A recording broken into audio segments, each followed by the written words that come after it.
মহাগ্রন্থ আল কোরআনের ৩০ নম্বর সূরা সূরাতুর রুম, এই সূরার ২১তম আয়াতের আলোকে মা বোনদের সামনে ১১টি কথা বলতে চাই, যে ১১টি কাজ যদি আপনি করেন তাহলে আল্লাহ তাআলা আপনার ঘরটাকে জান্নাতি ঘর বানিয়ে দিবেন। সুবহানাল্লাহ। আমার মা, আমার বোন, আজকে যারা এখানে এসেছেন, যার তামান্না আছে, যার ইচ্ছা আছে যে আপনার ঘরটা জান্নাতি ঘর হোক, যার মন চায় যে এই ঘরের সবাই মিলে আমরা জান্নাতে যাব, আমার এই সংক্ষিপ্ত আলোচনা তার জন্য, যিনি তাকে জান্নাতি মানুষ হিসাবে কিয়ামতের মাঠে আল্লাহ পাকের সামনে দাঁড় করাতে চান, যিনি তার নিজের জীবনটাকে জান্নাতের ছোঁয়ায় প্রস্ফুটিত করতে চান। আসুন, আল্লাহ রাব্বুল আলামিন আমাদেরকে আল কোরআনের এই আয়াতের মধ্যে কি সংক্ষিপ্ত মেসেজ দিয়েছেন এটা আমরা আপনাদের সঙ্গে শেয়ার করি। আল্লাহ রাব্বুল আলামিন আল কোরআনের ৩০ নম্বর সূরা সূরাতুর রুম, এই সূরার ২১তম আয়াতের মধ্যে জানিয়ে দিলেন, শোনো দুনিয়ার মানুষেরা, শুনে নাও, আমি তোমাদের জন্য তোমাদের স্ত্রীকে, তোমাদের পরিবার পরিজনকে তোমাদের শান্তির জন্য তৈরি করলাম। আর তোমরা যখন তাদের কাছে যাবে তখন তোমরা তাদের থেকে ভালোবাসা পাবে, আন্তরিকতা মহাব্বত পাবে। আর এই উভয়ের আন্তরিকতা মহাব্বত আর ভালোবাসা দিয়ে তোমরা যদি দুনিয়ার মধ্যে আমার গোলামি করতে পারো তাহলে আমি অবশ্যই তোমাদেরকে জান্নাতি বানিয়ে দেব। সুবহানাল্লাহ। আমার মায়েরা, রব্বুল আলামিন বলছেন, وَمِنْ آيَاتِهِ أَنْ خَلَقَ لَكُم مِّنْ أَنفُسِكُمْ أَزْوَاجًا। আল্লাহ তাআলা বলেন, আমার নিদর্শনগুলির মধ্যে একটি বড় নিদর্শন হলো আমি তোমাদের মধ্য থেকে তোমাদের স্ত্রীদেরকে তৈরি করেছি, লিতাসকুনু ইলাইহা, এই জন্যই যে তোমরা তাদের কাছ থেকে শান্তি পাও। তোমরা যখন তাদের কাছ থেকে বসবাস করো, তাদের সাথে রাত্রি যাপন করো, তাদের সাথে তোমরা সময় কাটাও, তখন আমি তোমাদের হৃদয়টাকে আনন্দ দিয়ে ভরে দেই। ওয়াজআলা বাইনাকুম মাওয়াদ্দাতাও ওয়া রাহমা, আর আমি তোমাদের মধ্যে তৈরি করে দিলাম ভালোবাসা, প্রেম এবং দয়া মায়া। ইন্না ফি যালিকা লাআয়াতিন লিকাওমিন ইয়াতাফাক্কারুন। রব্বুল আলামিন জানিয়ে দিলেন, শুনে নাও, আমারই সমস্ত নিদর্শন, অর্থাৎ স্বামী আর স্ত্রী তাদের তৈরির মধ্যে আমি এমন নিদর্শন রেখে দিয়েছি, যারা জ্ঞানী বুদ্ধিমান তারাই এই উপদেশগুলো শুধুমাত্র অনুধাবন করতে পারে। সুবহানাল্লাহ। সম্মানিত মা এবং বোনেরা, এই আয়াতে আল্লাহ পাক রব্বুল আলামিন স্ত্রীদেরকে যে দায়িত্ব দিয়েছে যে কি করলে তার ঘরটা জান্নাতি ঘর হবে, সেই বিষয়ে আমি আপনাদেরকে 11টি কথা বলতে চাই। 1 নম্বরে আমি বলবো, এই আয়াতের মধ্যে আল্লাহ তাআলা বলেছেন, তোমাদের স্ত্রীদের কাছে যখন তোমরা যাবে তখন তোমরা শান্তি পাবে। তার মানে হলো স্ত্রীদেরকে হওয়া উচিত স্বামীর জন্য প্রেমময়ী। প্রত্যেকটা নারী সে চিন্তা করবে তার জীবনটা এমনভাবে কাটাতে হবে যেন তার স্বামী তার কাছে আসলে তার হৃদয়টা আনন্দে ভরে যায়। এমন না হয় যে বাড়িতে আসলেই আমি তার কাছে বিভিন্ন অজুহাত করি, কি কি নাই তার একটি বিশাল তালিকা উপস্থাপন করি, কি দরকার, অথবা বাড়িতে আজকে কি কি হয়েছে, শাশুড়ের সাথে কি নিয়ে দ্বন্দ্ব হলো, প্রতিবেশীর সাথে কি নিয়ে ঝগড়া হয়েছে, বাড়িতে ঢুকলেই স্বামীর সাথে এই সমস্ত বিষয় উপস্থাপন করা যাবে না। বরং আমি আমার স্বামীর জন্য সাজবো। একটি স্ত্রীর উত্তম সাজ হলো তার স্বামীর জন্য। সম্মানিতা দিনী মা বোনেরা আমার, একজন স্বামীর জীবনে এই সৌভাগ্য আর হয় না যে তার স্ত্রীকে বিবাহর দিনে যেইভাবে সেজে দেখেছিল, সাজানো দেখেছিল, এই রকম আরেকবার জীবনে দেখবে এমন সুযোগ কোনোদিন ওই স্বামীর হয় না। বড় আফসোস, অনেক মেয়েরাই বিবাহের দিনে স্বামীর জন্য চমৎকার করে সাজে, কিন্তু বাসর রাত্রে স্বামী স্ত্রীকে দেখে যে আনন্দ পেল, গোটা জিন্দেগিতে স্ত্রী আর কোনোদিন মনেই করে না আমি আরেকবার বাসর রাতের মতোই আমার স্বামীর জন্য সাজি। এই সাজ আমাদের মায়েরা, বোনেরা আজকে স্বামীর জন্য করে না। অনেকেই বাইরে গেলে সেজে গুজে যায়, মার্কেটে, বিয়ে অনুষ্ঠানে, বিভিন্ন জায়গায়, কিন্তু স্বামীর জন্য সাজে না। বাড়িতে স্বামী আসলে দেখতে পাই স্ত্রীকে নোংরা কাপড়ে, অপরিচ্ছন্ন পোশাকে, এটা দেখে স্বামীর মনে কষ্ট লাগে। বাইরে যখন যায় তখন সে অনেক রং বেরঙের ডিজাইনের ড্রেস পরা মেয়েদেরকে দেখে তাদের মনের মধ্যে শয়তানে ওয়াসওয়াসা দেয় এই জন্য নারীদের উচিত তাদের স্বামীর জন্য সেজেগুজে থাকা, প্রেমময়ী হয়া, স্বামীর কাছে বিভিন্ন প্রকারের বায়না না ধরা, এক কথায় স্বামী যেন স্ত্রীর কাছে আসলে আনন্দ পায় এমন পরিবেশ তৈরি করা, এটা হলো 1 নাম্বার কথা। সম্মানিত মায়েরা আমার, একটু নোট করে নেন, হৃদয়ের মাঝে খাতা কলম থাকলে লিখে নেন। ঘরটাকে জান্নাতি ঘর বানানোর জন্য মেয়েদের 1 নাম্বার দায়িত্ব হলো স্বামীর জন্য সাজবে, স্বামীর জন্য প্রেমময় হবে, স্বামীর সাথে আদর সোহাগ ভালোবাসা প্রেম বিনিময় করবে, মহাব্বতের কথা বলবে, খুনসুটি করবে, স্বামীকে মাঝে মাঝে আদর করে গোসল করিয়ে দেবে, তার জামা কাপড়গুলো পরিয়ে দেবে, প্রয়োজনে হলে তার খেদমত করবে, তার মাথার চুলে বিলি করে দেবে, তার শরীরকে সাজিয়ে দেবে, তার ড্রেসগুলো পরিষ্কার পরিচ্ছন্ন করে দেবে। এক কথায় স্বামী যেন স্ত্রীর কাছে আসলে তার হৃদয়টা আনন্দের হিল্লোলে ভরে যায়, তার হৃদয়টা যেন আনন্দে ভরে যায়, সেই চেষ্টা সে সব সময় করতে থাকবে। এটা হলো 1 নাম্বার দায়িত্ব, স্বামীকে আনন্দ দিয়ে ভরিয়ে দেওয়া। সম্মানিত মায়েরা আমার, 2 নাম্বার যে কাজ আপনাকে করা দরকার, যা করলে ঘরটা জান্নাতি ঘরে পরিণত হবে, তা হলো ঘরটাকে কোরআনের নীড় বানানো। একটু মুখস্থ করে নেন, ঘরটাকে কোরআনের নীড় বানানো। অনেক বাড়িতেই আছে যে ফজরের পরে ঘরে কোরআন তেলাওয়াত হয় না। একটা সময় ছিল আমাদের দেশে মা বোনেরা বাইরে বের হতো না, বরং তারা ঘরের মধ্যে ফজরের নামাজের পরে কোরআন তেলাওয়াত করত। কোন ঘরটা জান্নাতি ঘর? যেই ঘরের মধ্যে দামি দামি সোফা আছে, টিভি সিনেমা আছে, এসি ফ্রিজ আছে, অথবা তার ঘরের মধ্যে স্বর্ণাগ অলংকার আছে, কিন্তু ঘরের মধ্যে নামাজ নাই, কোরআন তেলাওয়াত নাই, পর্দা নাই, এই ঘরটা একটা জাহান্নামের ঘর। পক্ষান্তরে যেই ঘরের মধ্যে কোরআন তেলাওয়াত হয়, আজান হলে সাথে সাথেই যেই ঘরের মহিলারা নামাজে দাঁড়িয়ে যায়, কোরআন তেলাওয়াত হয়, ওই ঘরটা একটা জান্নাতি ঘর। সুবহানাল্লাহ।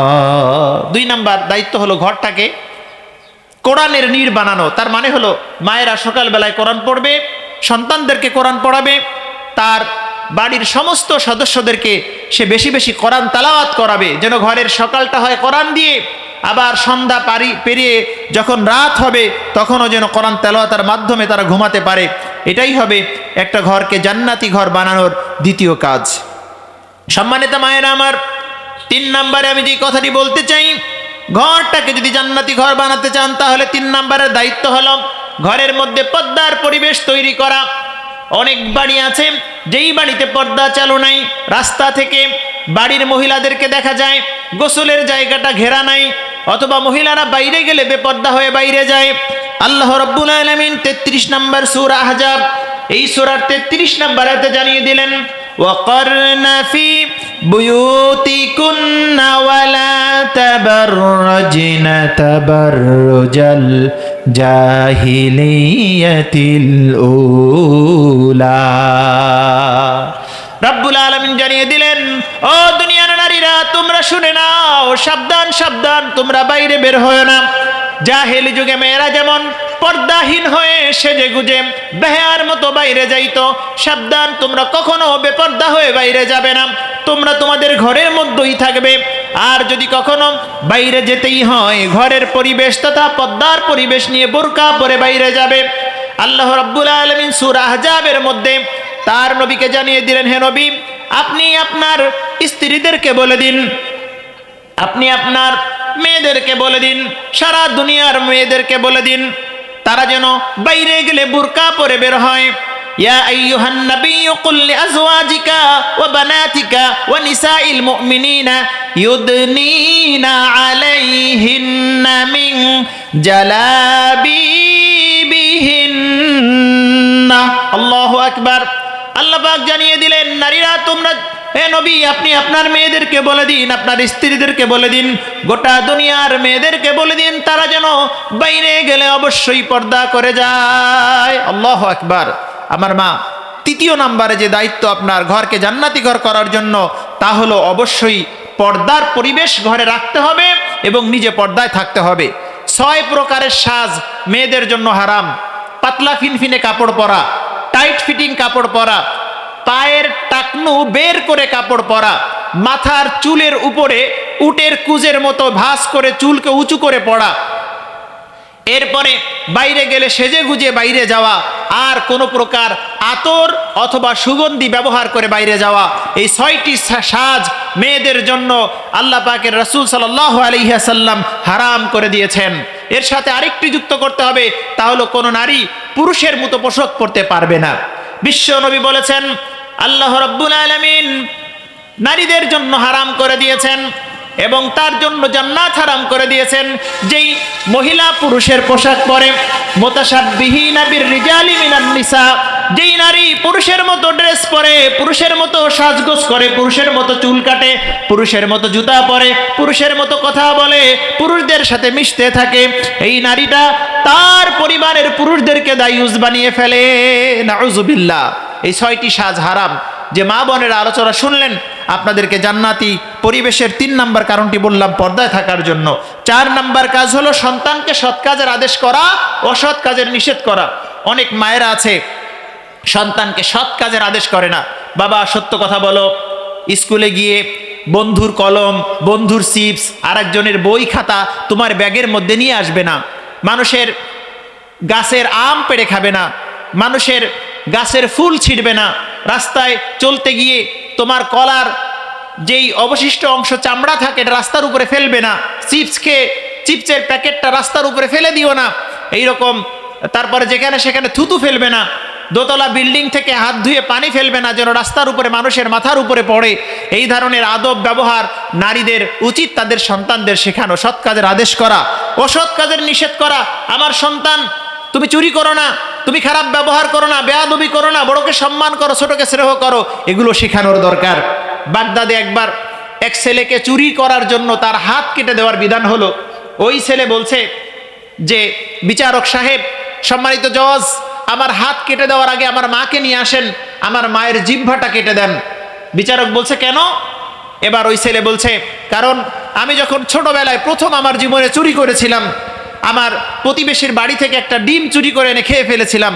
তখন আমার মা, যখন আমার ওই চাচি আম্মা এসে বলেছিল তোমার ছেলে আমার বাড়ি থেকে ডিম চুরি করছে, আমার মা জানতো যে সত্যি আমি চুরি করেছি, কিন্তু তারপরে আমার মা আমার চুরিকে লুকিয়ে আমার চাচির সঙ্গে ঝগড়া করছিল, বলেছিল যে না, আমার ছেলে চুরি করে নাই, তুমি আমার ছেলেকে মিথ্যা অপবাদ দিয়েছো। এইরকম করে আমার চাচির সঙ্গে সেদিন ঝগড়া করেছিল। তাই তো আমি আমার মায়ের কাছ থেকে জীবনে প্রথম সেদিন চুরি শিখেছিলাম। আজকে আমি বড় চোর হয়েছি, যদি আমাকে চুরির জন্য হাত কাটতে হয়, তাহলে আমার মা যে আমার চাচির সঙ্গে আমার জীবনের প্রথম চুরির ব্যাপারে ঝগড়া করেছিল, আমার মায়ের জিহ্বাটা কেটে দেওয়া দরকার। আমার প্রিয় মা, আমার বোন, আপনার সন্তানকে সৎ কাজের আদেশ করবেন, অসৎ কাজের নিষেধ করবেন। 5 নম্বরে, স্বামীর কাছে কোনো কিছু লুকানো যাবে না। অনেক নারীরা তাদের সন্তানের দোষ স্বামীর কাছে লুকায়। ছেলে একটা মেয়ের সাথে মোবাইলে গল্প করে, এবার মা এটা জানে, এবার স্বামীর কাছে এটা লুকায়। অথবা মেয়ে আরেকটা ছেলের সাথে আড্ডা মারে, স্কুলে প্রাইভেটের নাম নিয়ে, বিভিন্ন কোচিং সেন্টারের নাম নিয়ে গোড়ার কাজ করে বেড়ায়, এটা মা জানে। কিন্তু ছেলের যখন সেই স্বামী জিজ্ঞাসা করলো, তখন মায়েরা এটাকে লুকায় রাখে, স্বামীর কাছে বলে না।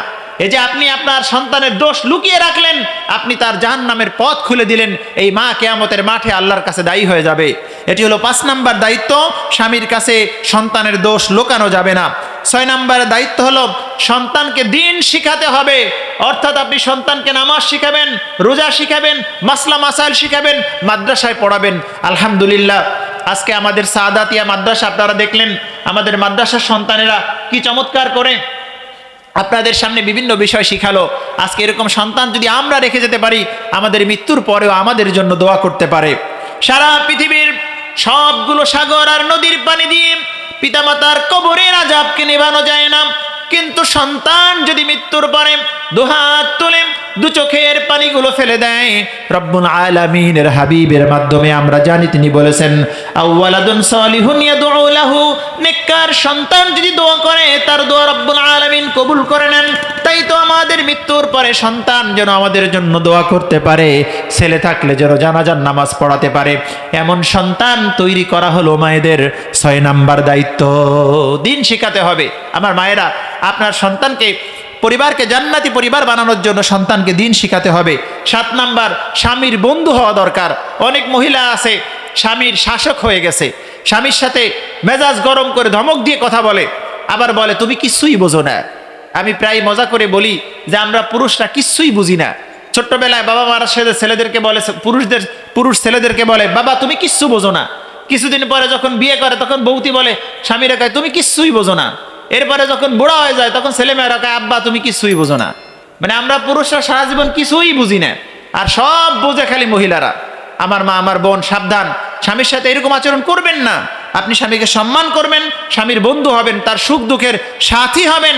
অনেকেই আছে, একবার দেখেছিলাম একজন বলতেছে যে আচ্ছা বলো তো, যে ছেলেরা বন্ধুকে নিয়ে ঘুরতে যায় কিন্তু বউরে নিয়ে ঘুরতে যায় না, কারণটা কি? তো কারণটা হলো এই যে যদি কোনো স্বামী মনে করেন তার বউরে বলে যে চলো আজকে একটু ঘুরতে যাই, তো তখন বলার সাথে সাথে কি বলবে সে, আচ্ছা ঠিক আছে একটু দাঁড়াও। এবার সাজতে সাজতে তার সময় যাবে মোটামুটি আধা ঘন্টা। তারপরে বলবে আরে একটা জুতা নাই, কি পরে যাব, একটা শাড়ি নাই, তুমি কিচ্ছু কিনে দাও না। এরকম আধা ঘন্টা প্যানপ্যানানি করবে। তো এই প্যানপ্যানানি করা, কি নাই সা নাই, এগুলো করতে করতে মোটামুটি 1.5-2 ঘন্টা হয়ে যাবে। তখন স্বামী চিন্তা করবে এতক্ষণ দেরি না করে আমি একাই চলে যাই। অথচ যদি বন্ধুরে নিয়ে ঘুরতে যায়, বলে দোস্ত চল বাইটে পড়া ঘুরতে যাবো, হ্যাঁ ঠিক আছে আয়, লুঙ্গি একটা পড়া আছে, মোটামুটি বাইক একটা নিয়ে হোক বা সাইকেলের পিছনে উঠে চলে যাবে বাইটে পড়া ঘুরতে, কোনো সমস্যা নাই, কোনো ড্রেসের ভাবসাব নাই। তো এই যে এতক্ষণ ধরে সাজাগুজা করা লাগলো, এই কারণে কিন্তু অনেক স্বামীরাই বিরক্ত হয়ে স্ত্রীকে নিয়ে ঘুরতে যায় না। আমার মা, আমার বোন, আপনারা স্বামীর বন্ধু হবেন। 8 নম্বরের দায়িত্ব হলো স্বামীকে খোটা দেওয়া যাবে না। অনেকেই স্বামীকে খোটা দেয়, তুমি কি করছো জীবনে, আমার বাপ যদি ওই খাটটা না কিনে দিত, ওই দিন যদি আমি 2 লাখ টাকা না দিতাম, ওই দিন যদি আমি 5,000 টাকা না দিতাম, তাহলে তোমার অবস্থা কি হইতো। এইরকম করে স্বামীকে খোটা দেয়, স্বামীকে খোটা দেওয়া যাবে না। 9 নাম্বার হলো স্বামীর দোষ অন্যর কাছে বলা যাবে না। অনেক মহিলারা আছে শ্বশুর বাড়ি এসে তারপরে মায়ের কাছে একদম আচ্ছা মতো পরাণ ভরে স্বামীর দোষ কয়, বান্ধবীর কাছে কয়। তো আপনি যে আপনার মায়ের কাছে দোষ বললেন, এই মা কি এই জামাইকে আর সম্মান করবে বলেন? করবে না। আবার অনেক মায়েরা আছে মেয়েদেরকে কুটবুদ্ধি শিখায়, মাইন্ড করবেন না আমার কলিজার টুকরা মায়েরা আমার, বাংলাদেশের 90% সংসার ভেঙে যাওয়ার পিছনে মায়েরা দায়ী। গ্রামে একটা কথা চালু আছে, যেই মেয়ের মা যত বেশি চালাক সেই মেয়ে তত তাড়াতাড়ি তালাক। যেই মেয়ের মা যত বেশি চালাক সেই মেয়ে তত তাড়াতাড়ি তালাক। নারে তাকবীর। আমাদের সম্মানিত মুফাসসির চলে এসেছেন, মা বোনেরা যাইরা বাইরে আছেন দ্রুত চলে আসেন। আমি 10 নম্বরে বললাম যে স্বামীর দোষ অন্যর কাছে বলা যাবে না, শ্বশুর বাড়িতেও বলবেন না। 10 নম্বরে বললাম মৃতব্যয়ী হতে হবে। অনেক মায়েরা আছেন যারা বেহুদাই টাকা পয়সা নষ্ট করেন সাজগোজের পিছনে, তারপরে স্বামীরে খুঁটা দেয় যে তুমি কি করো, তোমার বন্ধু আর তুমি একসাথে চাকরি পাইলা, ওকে বাড়ি 3 তলা বিল্ডিং হয়ে গেছে। এরপরে কি বলে তোমার সাথে চাকরি করে তোমাদের অফিসের তোমার কলিগ, সে তো ঢাকায় জমি রাখছে, তুমি করোটা কি? অনেক পুলিশের স্ত্রীদের কারণে পুলিশরা ঘুষখোর হয়, অনেক বড় অফিসারদের কারণে এই পুলিশ বিভিন্ন অফিসাররা ঘুষখোর হয়, অনেক ডাক্তারের স্ত্রীদের কারণে ডাক্তাররা কসাই হয়। ঔষধ কোম্পানিগুলো এসে তার স্ত্রীকে বিভিন্ন প্রকারের টাকা পয়সা হাদিয়া প্রলোভন দেয় যে আপনার স্বামীরা বলবেন আমাদের কোম্পানির ওষুধ যেন বেশি বেশি লেখে। আর এইগুলো করে করে স্বামীরা এক সময় দেখা যায় বিভিন্ন প্রকারের অন্যায়ের সাথে জড়িত হয়। আমার মা, আমার বোন, আপনার ঘরটাকে জান্নাতি ঘর করার জন্য আপনার 10 নম্বরের দায়িত্ব হলো মৃতব্যয়ী হবেন, অপচয় করা যাবে না, আবার কৃপণতাও করা যাবে না। সর্বশেষ যে কাজটি করলে আল্লাহ পাক আপনার ঘরটাকে জান্নাতি ঘর করে দেবেন তা হলো স্বামীর কে আপনার সাহায্যকারী হতে হবে। অর্থাৎ স্বামীর বিপদে আপদে আপনি তার পাশে থাকবেন, স্বামীকে মাঝে মাঝে উপহার দিবেন। আমাদের জন্য আমাদের স্বামীরা কত কিছু উপহার দেয়, অনেক মেয়েরা আছে জীবনে কোনোদিন স্বামীকে একটা উপহার দিলেন না, এটা আপনার জন্য কল্যাণের কাজ নয়। বরং আসুন আমরা চেষ্টা করি, আমি সংক্ষিপ্ত আকারে আপনাদের কাছে যেই 11টি কথা বললাম সূরা রুমের 21 নম্বর আয়াতের আলোকে এই কাজগুলো করে আমাদের ঘরটাকে আমরা জান্নাতি ঘরে রূপান্তরিত করি। আল্লাহ পাক আমাদেরকে তৌফিক দান করুক, আমরা মনে মনে বলি আমিন। আমি আবার সংক্ষেপে আপনাদেরকে 11টি পয়েন্ট বলছি। স্বামীর জন্য সাজগোজ করা, প্রেমময়ী হওয়া।